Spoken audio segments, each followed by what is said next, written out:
Very good morning students, सुप्रभात सभी को। As we all are aware, we are reading the chapter people as resources. और इस chapter के पहले पार्ट में हमने ये देखा कि कैसे जो ह्यूमन रिसोर्स है वो एक सबसे बड़ा रिसोर्स है, सबसे बड़े रिसोर्स के रूप में काम करता है अगर उसकी अच्छे से कंडीशनिंग हो, वेल ट्रेनिंग हो, हेल्थ केयर फैसिलिटीज़ का ध्यान रखा जाए और एजुकेशन प्रॉपर अगर दी जाए तो जो एक बहुत बड़ी पॉपुलेशन भी है वो भी एक एसेट की तरह, एक संसाधन की तरह और एक सबसे बड़े संसाधन की तरह कार्य करती है। आइए स्टार्ट करते हैं अपना second part of the chapter people as resources. तो पीपल एज रिसोर्सेज में आगे हम बात करेंगे डिवीजन ऑफ लेबर। तो क्या होता है डिवीजन ऑफ लेबर? महिला और पुरुष के बीच में जेंडर के आधार पे कार्यों का विभाजन। Traditionally in our country most males have worked in paid jobs and have earned money. Education and skill are the major determinants of earning of an individual in the market. तो education और skill जो है वो ये determine करती है market में कि कोई व्यक्ति कितनी एफिशिएंटली काम कर सकता है और कितना पैसा अर्न कर सकता है। Women as compare to men have low education and less skill formation. अगर आप ट्रेडिशनली कंपेयर करें वुमेन को मेन से तो वो ये कारण नहीं है कि महिलाएं हैं वो इसलिए उनके पास स्किल या एजुकेशन कम है, बल्कि वो महिलाएं हैं इसलिए उनको मौके पुराने समय में बहुत ही कम मिले, इसलिए एजुकेशनल लेवल आज भी बहुत कम है और स्किल लेवल भी बहुत कम है, because they were denied opportunities to learn new things और to do job outside their homes. Most of the women in the unorganized sector are paid less as compared to men. तो जो unorganized sector है, असंगठित क्षेत्र है, उसमें the women are paid less as compared to men. Here we are talking about petty jobs like labor work in agricultural fields or labor works in different construction sites etc. So division of labor में अगर आगे हम बात करें, so due to historical and cultural reasons there is division of labor between men and women in the family. हमारे परिवारों में भी ये एक्सपेक्ट किया जाता है कि जो महिलाएं हैं they have certain set of jobs while the male have different certain set of jobs. ज़्यादातर जो housework है that is being expected by the female to be done. Traditionally women looked after the domestic chores and men work in the fields. While women are generally not paid for the services delivered for upbringing the family. और महिलाएं अक्सर जो उनके unpaid jobs होते हैं, जो unseen कह सकते हैं आप, कुछ लोगों के लिए होते हैं और लोग सोचते हैं कि ये तो नेचुरली उनका काम है और बहुत ही आसान है। So it is a very very difficult job, it is a very टायरसम job and it takes lot of strong determination, willpower and care to do those jobs which women easily do and we think that they might be very easy. आगे बात करें division of labour में, पर ये स्थिति जो organise sector है यानी कि जहाँ पे रूल्स एंड रेगुलेशंस गवर्नमेंट के फॉलो होते हैं, जहाँ पे फिजिकल वर्क की डिमांड थोड़ी कम होती है और मेंटल वर्क की डिमांड ज़्यादा होती है, वहाँ पे जो फीमेल्स हैं उनका जो पेमेंट है या वेजेस है they are equivalent to that of their male counterparts.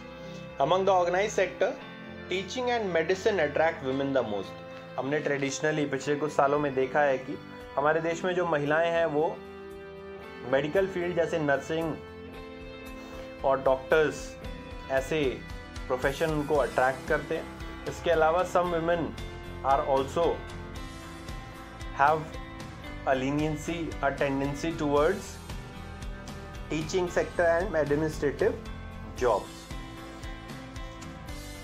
And here is a question for you.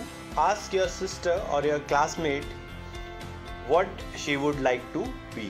वो क्या बनना चाहती है। इससे आपको एक आइडिया आएगा कि महिलाएं क्या सोचती हैं। ये जो सोच है ये उनकी अपनी नहीं होती है, अक्सर ये जो सोच है ये विकसित होती है over a period of time, depending on the views of the family members, depending on the views of the society. ये तो डिवीजन ऑफ लेबर की बात हुई, ट्रेडिशनली क्या हो रहा है, आज के समय में क्या बदलाव आ रहे हैं। अब हम बात करेंगे क्वालिटी ऑफ पॉपुलेशन, यानी कि जो जनसंख्या है उसकी गुणवत्ता, उसकी क्वालिटी, उसका पोटेंशियल क्या है और कैसे विकसित होता है। तो क्वालिटी ऑफ पॉपुलेशन में हम ये बात करेंगे कि किन किन 3 मुख्य बिंदुओं पर जो क्वालिटी है, यहाँ पे क्वालिटी से मतलब है उनकी एफिशिएंसी, वो कितना काम कर सकते हैं, कितनी अच्छी सेवाएं दे सकते हैं, कितने स्किल्स हैं उनके अंदर, वो कैसे विकास में भागीदार हो सकते हैं देश के। तो उस प्रकार की क्वालिटी की बात करें यहाँ पे, तो quality of the population depends on the literacy rate, साक्षरता दर कितनी है। उसके अलावा health of a person indicated by life expectancy, जीवन की दर, जब कोई व्यक्ति पैदा हुआ है तब से लेके वो कितना एक्सपेक्टेड है, कितनी अपेक्षा है कि वो कितने साल तक जीवित रहेगा, ये बढ़ती जाती है जैसे जैसे हमारी जो हेल्थ केयर फैसिलिटीज़ हैं वो अच्छी होती जाती है। इसके अलावा स्किल फॉर्मेशन, जो अलग अलग टाइप के स्किल्स हैं, अलग अलग प्रकार के जॉब करने के लिए जो ज़रूरी है, एक्सपर्टीज़ की जो ज़रूरत है, उसकी स्किल फॉर्मेशन कैसे हो रही है। तो शिक्षा, स्वास्थ्य और प्रशिक्षण या कला का निर्माण, ये तीनों आयाम बहुत ही महत्वपूर्ण है किसी भी एरिया की, किसी भी देश की जो जनसंख्या है उसकी गुणवत्ता, उसकी क्वालिटी को बढ़ाने के लिए। तो quality of population ultimately decides the growth rate of the economy. और जैसे जैसे क्वालिटी ऑफ पॉपुलेशन बढ़ती जाएगी, जैसे जैसे हम इन तीनों ही एरियाज में इन्वेस्टमेंट करेंगे, then the economic growth will also increase. So education की अगर हम बात करें, अब तीनों की एक एक करके बात करते हैं। सबसे पहले हमने लिटरेसी रेट की बात की, तो उसमें इंपॉर्टेंट है शिक्षा। Education opens new horizons for a person and provides new aspirations and develop values of life। क्या कह रहे हैं, शिक्षा जो है वो नए आयाम किसी व्यक्ति के जीवन में ला देती है। वो जैसे जैसे शिक्षित होता जाता है उसकी जो एस्पिरेशंस हैं वो बड़े हो जाते हैं, उसके जो सपने हैं, जो गोल्स हैं, एम्स हैं, they become bigger and he develops confidence in him that he can achieve anything in his life. Education contributes towards the growth of an individual as well as the society। तो शिक्षा ना सिर्फ किसी एक व्यक्ति के व्यक्तित्व को बढ़ाती है, अपितु इसके साथ साथ जो समाज है उसमें जो चीज़ें आ रही हैं, उसमें जो चीज़ें प्रचलित हैं, उनमें भी बदलाव लाती है। Because education makes you aware about your rights, about your duties, about what is right, what is wrong, and etc. It enhances from national income, cultural richness and increases the efficiency of governance। इसी के साथ साथ शिक्षा जो है वो संस्कृति को भी आगे लेके जाती है और जो हमारी आय है उसमें भी वृद्धि होती है। जैसे जैसे हम शिक्षित होते हैं हमारे दिमाग में और ज़्यादा स्किल्स और ज़्यादा नॉलेज एक्वायर करने की जो टेंडेंसी है वो बढ़ जाती है, और जैसे जैसे हमारी स्किल और नॉलेज बढ़ेगी वैसे ही हमारी एफिशिएंसी और हमारे नए काम को करने की जो क्षमताएं हैं वो विकसित होंगी। इसके साथ साथ शिक्षा जो गवर्नेंस है उसकी भी एफिशिएंसी को बढ़ाती है, क्योंकि जैसे जैसे हम शिक्षित होंगे हम प्रेशराइज करेंगे अपनी गवर्नमेंट को अपनी डिमांड्स मनाने के लिए और वो हमारे लिए और अच्छे से काम करेगी। अब एक लिटरेसी रेट का बार ग्राफ दिया हुआ है, बार ग्राफ को पहले देखते हैं ध्यान से। क्या दिया हुआ है इस बार ग्राफ में, देखिए लेफ्ट साइड में लिटरेसी रेट के परसेंटेज हैं 10, 20, 30, 40 और नीचे जो हॉरिजॉन्टल है उसमें ईयर्स दिए हुए हैं 1951, 61, 71। इसके साथ साथ हर एक ईयर पे 3 जो बार की जो लाइंस हैं वो बनी हुई हैं। तो इसमें आप देख सकते हैं मेल की लिटरेसी रेट, फीमेल की लिटरेसी रेट और टोटल लिटरेसी रेट। इसमें आपको दिख रहा होगा कि जो मेल लिटरेसी रेट का जो कॉलम है वो हाईएस्ट है।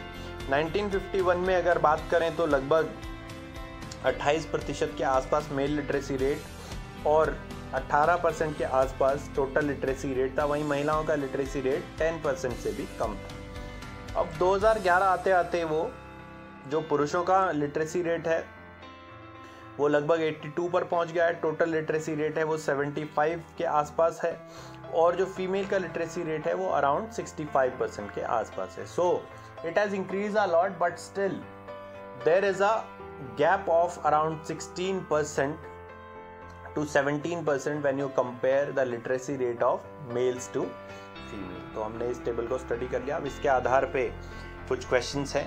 You will answer the questions yourself. I'll not answer the questions. Question number 1, has the literacy rate of the population increased since 1951? क्या population का literacy rate 1951 से बढ़ा है? उसके बाद question number 2, in which year India has the highest literacy rates? किस साल में highest literacy rate है according to this graph? Next is, why literacy rate is high among males of India? Males में literacy rate high क्यों है? Why are women less educated than men? जो महिलाएं हैं वो कम शिक्षित क्यों हैं पुरुषों से? How would you calculate literacy rate in India? Literacy rate Bharat में कैसे कैलकुलेट करेंगे? तो इसके लिए मैं आपको बता चुका हूं कि भारत में लिटरेट हम किसको कंसिडर करते हैं? वह व्यक्ति जो 7 साल से ऊपर हो और किसी भी एक भाषा में लिखना, बोलना और समझना उसको आता हो. Moving on, government efforts to promote education. तो शिक्षा कितनी ज़रूरी है हमने जान लिया. अब ये जान लेते हैं कि हमारी सरकारों ने, जो आज़ादी के बाद से सरकारें और अभी तक जो सरकारें आई हैं, उन्होंने क्या क्या एफर्ट्स किए हैं. मुख्य जो एफर्ट्स हैं, हालांकि बहुत सारे एफर्ट्स किए हैं तभी हमारा लिटरेसी रेट इतना बढ़ा है, पर जो कुछ प्रमुख एफर्ट्स हैं उनके बारे में जानते हैं. Let's see. सबसे पहले, the government has made elementary education compulsory for all through acts like RT with special emphasis on girls. तो जो बच्चे हैं जो 6 से 14 साल के बीच में हैं, स्पेशली उनके एजुकेशन पे बहुत ज़्यादा फोकस किया गया है. और एक नया कानून, राइट टू एजुकेशन, जिसमें फ्री एंड कंपल्सरी एजुकेशन का प्रावधान है बच्चों के लिए जो 6 से 14 साल के बीच के बच्चे हैं, ताकि उनमें जो साक्षरता की दर है, शिक्षा की जो दर है, वो बहुत ज़्यादा बढ़ सके. और इसी के साथ साथ विशेषकर गर्ल चाइल्ड पे बहुत ज़्यादा इसमें ध्यान दिया गया है, स्कॉलरशिप्स के थ्रू, प्रोग्राम्स के थ्रू, ताकि उनको फाइनेंशियल असिस्टेंस भी दी जा सके. इसके अलावा more vocational streams have been developed to equip students with knowledge and skill.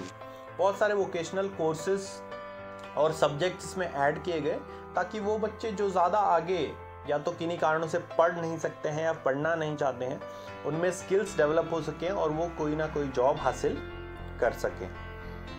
उसके बाद, the budget allocation has increased from 0.64% in 1951-52 to around 3% in 2018-19. जहां लगभग 0.6% के आसपास 1951-52 में हमारे टोटल GDP का खर्च होता था शिक्षा पे, वहीं इस समय लगभग 3% खर्च हो रहा है हमारे GDP का शिक्षा पे. तो GDP बता दूं आपको, इज ग्रॉस डोमेस्टिक प्रोडक्ट. ये टोटल वैल्यू होता है सभी गुड्स और सर्विसेज की.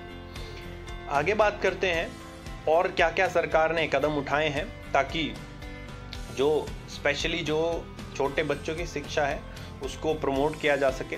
The government has also started targeted programmes like SSA, Sarva Shiksha Abhiyan, under which all children in the age group of 6 to 14 years will be provided elementary education. Another important step taken by government has also started programs like midday meal scheme. तो midday meal scheme जैसे programs भी सरकार ने start किए हैं. In this kind of program, in the state government schools, a meal is served in the afternoon so that more and more poor people would send their kids to schools to get quality education and not to drop out from the school once they take admission. तो drop out की जो समस्या है, उनके attendance बढ़ाने की जो समस्या है, उसको ड्रॉप आउट की समस्या को दूर करने के लिए ऐसी ल्यूक्रेटिव स्कीम्स सरकार समय समय पर चलाती है. आगे बात करेंगे इन टेक्स्ट क्वेश्चन की. एक चार्ट दिया हुआ है आपकी बुक में. Number of institutions of higher education, enrolment and faculty. तो नंबर ऑफ कॉलेजेस देखिए 1950 से कंपैरिजन किया है 2017 तक कि कैसे कैसे कॉलेजेस बढ़े हैं. 750 से लगभग 42,500 के आसपास कॉलेजेस हो गए हैं. यूनिवर्सिटीज़ जो हैं वो 30 से अराउंड 800 हो गई हैं. स्टूडेंट्स भी काफ़ी भारी संख्या में बढ़ रहे हैं और टीचर्स की संख्या भी 24,000 से लगभग 15 लाख के आसपास हो गई है। अब सवाल है, are there sufficient amount of colleges and universities in India? क्या जितने कॉलेज और यूनिवर्सिटी भारत में हैं क्या वो पर्याप्त हैं? Question number 2, what is your idea about future colleges and universities? आपका क्या आइडिया है कि फ्यूचर में कॉलेज और यूनिवर्सिटी कैसे होने चाहिए? I hope that you will answer the second question specially. Next is health. तो शिक्षा की बात कर ली हमने, शिक्षा कितनी महत्वपूर्ण है, सरकार ने क्या क्या एफर्ट्स किए हैं शिक्षा को बढ़ाने के लिए, लिटरेसी रेट को बढ़ाने के लिए और शिक्षा की पहुंच को आम और गरीब लोगों तक ले जाने के लिए। इसके बाद हम बात करेंगे हेल्थ की। So good health of a person not only keeps him physically and mentally fit but also helps him to utilise his full potential and efficiency. अगर एक स्वस्थ व्यक्ति है तो वो मेंटली और फिजिकली किसी भी प्रॉब्लम से ग्रसित नहीं होगा और उसके दिमाग में वो हेल्थ प्रॉब्लम्स ही नहीं चलेंगी, बल्कि वो अपने काम पर ध्यान देगा और उसकी एफिशिएंसी बहुत ज़्यादा बढ़ जाएगी, उसकी प्रोडक्टिविटी भी बढ़ जाएगी, वो और ज़्यादा एफिशिएंटली काम कर पाएगा। कब? जब वो स्वस्थ होगा, किसी भी मेंटल या फिजिकल एलिमेंट से परेशान नहीं होगा, then his efficiency will definitely increase. Over the past 5 decades, the governments are working towards improving healthcare facilities. तो पिछले 5 दशकों से या जब से हमें आज़ादी मिली है तब से आप कह सकते हैं कि सरकारें जो हेल्थ केयर फैसिलिटी देश में अवेलेबल हैं उसको बढ़ाने के लिए निरंतर लगी हुई हैं। इसका परिणाम ये हुआ कि जो लाइफ एक्सपेक्टेंसी है, जो जीवन जीने की जो अपेक्षा है किसी व्यक्ति के जन्म पे, वो लगभग 32 थी 1951 में और इस समय 2019-20 में बढ़कर अराउंड 69 ईयर्स हो गई है। तो 32 साल से 69 ईयर्स तक हमने जो लाइफ एक्सपेक्टेंसी बढ़ाई है हमारे देश में, ये इसका नतीजा है कि हमने पिछले बहुत सारे सालों में, आज़ादी के बाद के जो दशक थे उनमें हेल्थ केयर फैसिलिटीज़ को बढ़ाने का काम किया है। कुछ इंपॉर्टेंट टर्म्स है हेल्थ से रिलेटेड, उनके बारे में भी जान लेते हैं। उनका मतलब क्या होता है, डेफिनेशन क्या होती है। सबसे पहले है इन्फेंट मोर्टेलिटी रेट। तो इन्फेंट मोर्टेलिटी रेट क्या होता है? शिशु मृत्यु दर भी इसको हिंदी में कहते हैं। The death of a child below 1 year of age is known as infant mortality rate. कोई भी बच्चा जब पैदा हुआ है और 1 साल की उम्र से पहले मर जाता है उसको कहते हैं इन्फेंट मोर्टेलिटी रेट। ये प्रति 1000 लाइव बर्थ्स पर निकाला जाता है। दूसरा, birth rate, the number of live births for every 1000 people in an area in a year is known as birth rate. प्रति 1000 व्यक्तियों पर कितने नए बच्चों का जन्म हो रहा है उसको कहते हैं बर्थ रेट। ये 1 साल में प्रति 1000 व्यक्तियों पर कैलकुलेट किया जाता है। Death rate, the number of deaths per 1000 people in an area in a year is known as death rate. तो प्रति 1000 व्यक्तियों पर कितने व्यक्तियों की मृत्यु हुई है 1 साल में किसी एक एरिया में, उसको कहते हैं डेथ रेट या मृत्यु दर। अब एक और इंटेक्स क्वेश्चन आपके सामने आ गया है जिसमें आप एक चार्ट देख रहे हैं। इसमें हॉस्पिटल्स है, डिस्पेंसरीज है, बेड्स हैं, डॉक्टर्स हैं, नर्सिंग पर्सनल हैं। 2013 से 2017 5 साल का कंपैरिजन है जिसमें दिखाने की कोशिश कर रहे हैं कि जो गवर्नमेंट हॉस्पिटल्स हैं, हेल्थ केयर फैसिलिटीज़ हैं, डॉक्टर्स हैं, नर्सिंग पर्सनल हैं, उनकी संख्या बढ़ तो रही है पर बहुत ही धीरे उनकी संख्या बढ़ रही है और एक चीज़ कम भी हो रही है, रजिस्टर्ड डॉक्टर इन मेडिकल काउंसिल। देखिए 45,000 से लगभग 17,000 के आसपास पहुंच गए हैं। तो ये भी एक बहुत ही गंभीर समस्या आपके सामने है, हमारे देश के सामने। What is the percentage increase in dispensaries from 1951 to 2015? ठीक है, 1951 से 2015 के बीच जो परसेंटेज इंक्रीज है डिस्पेंसरीज का वो कितना है, इसके बारे में आप रिसर्च करें, you will get the answer. What is the percentage increase in doctors and nursing personnel from 1951 to 2015? आगे बात कर रहे हैं इंटेक्स क्वेश्चंस की। Another question is, do you think the percentage increase in number of doctors and nurses adequate for India? If not, why? जो percentage increase है doctors का और नर्सिंग स्टाफ का, क्या वो पर्याप्त है? अगर नहीं तो क्यों? What other facilities should be there in a hospital? एक गवर्नमेंट हॉस्पिटल में कौन कौन सी फैसिलिटीज होनी चाहिए?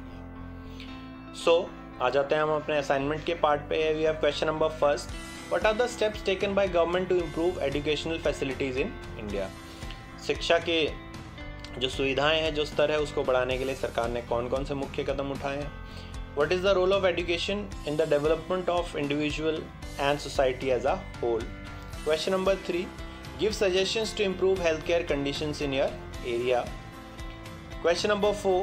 Why is health so important for the development of human resource? Health इतनी ज़रूरी क्यों है human resource के विकास के लिए? I hope you understood today's topics well. If they were informative, please like the video. Share it with your friends so that they can also be benefited from the information which we have discussed. Give your valuable suggestions through your comments so that I can make further improvement in the coming videos. And do not forget to subscribe my channel for latest updates and more informative videos. Also press the bell icon. Thank you and have a nice day.